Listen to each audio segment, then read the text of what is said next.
Time now for the must-read opinion pages. And joining us now from Washington, Pulitzer Prize-winning associate editor of the Washington Post, Bob Woodward. Also with us, co-founder of Politico, Jim Vandehei. And Gene, you write in the Washington Post this: only you can prevent a Trump presidency.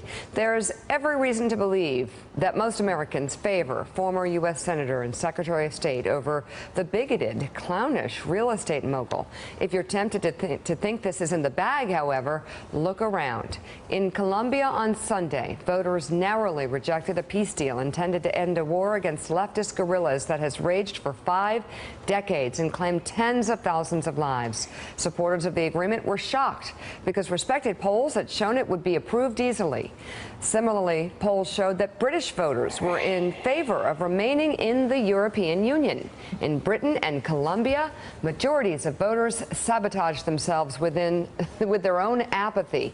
And the only way Trump can win is if the same thing happens here.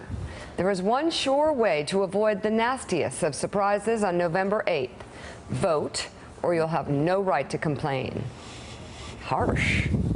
Well, it's true. I mean, I think it's true. I think in those two examples, polling is a pretty good science. I think the polls were accurately captured public opinion. But in the Brexit vote, for example, if under 40 voters had voted in anywhere near the numbers that over 65 voters voted, even anywhere in the vicinity, it's quite likely that the Brexit would have failed, and Britain would still be in the Union. The same in Colombia, only 37% turnout. If more people had voted, it showed that there were clear majorities, according to polls, in favor of the peace deal. Yet people sat at home, and I think if you want to worry about something,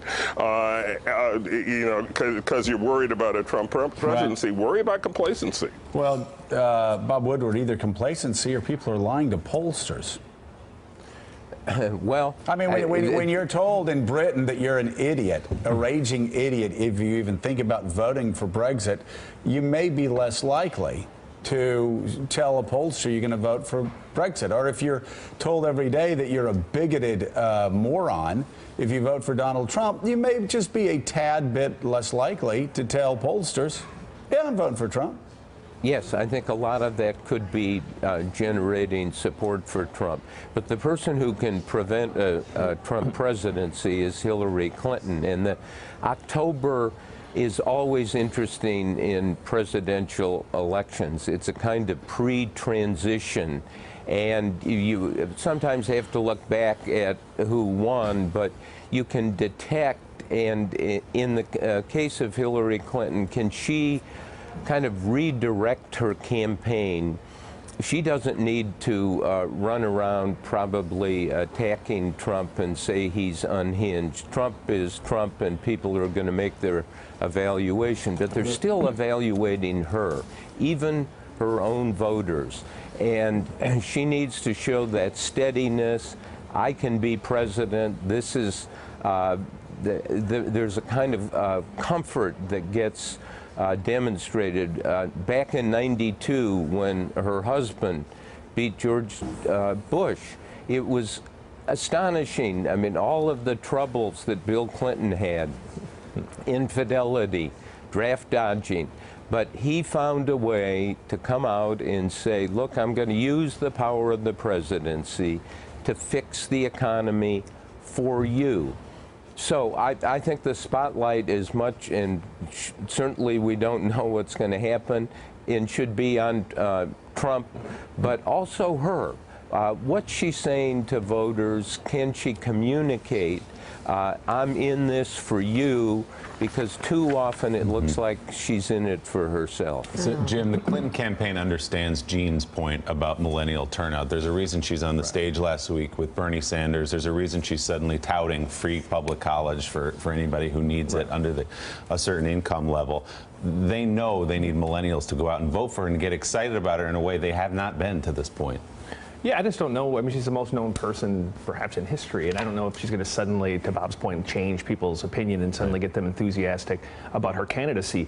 Bob made this point over the weekend, which is true. It does seem like since the debate, she seems like a kid on Christmas morning, like, I can't believe I got this gift in Trump, as opposed to trying to turn it into making the more positive case for herself. I don't know if that would matter that much. I think they're so self-confident. I think they look at the polls and they don't worry that much about Brexit. They don't worry that much about what happened in Colombia.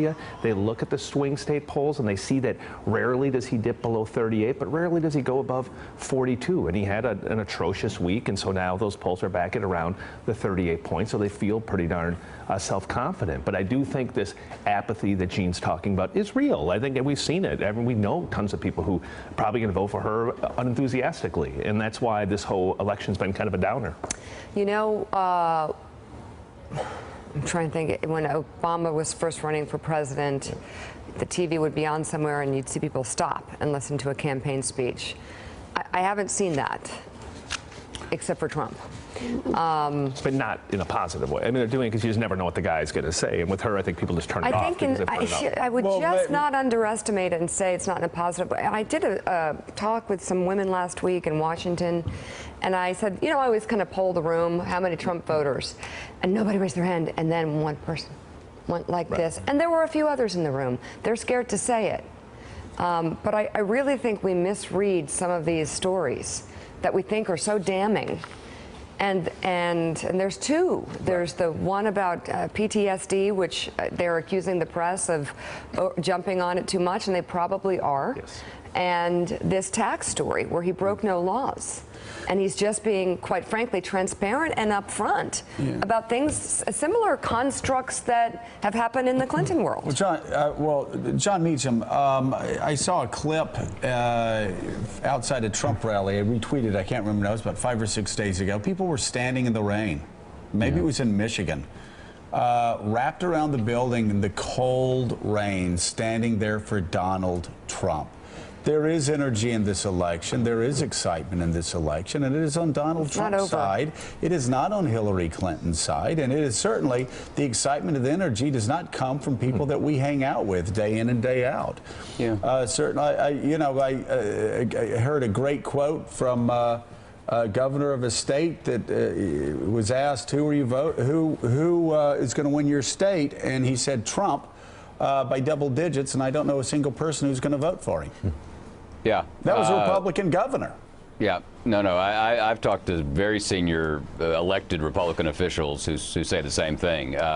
Trump carried 94 out of 95 counties in Tennessee in the primary.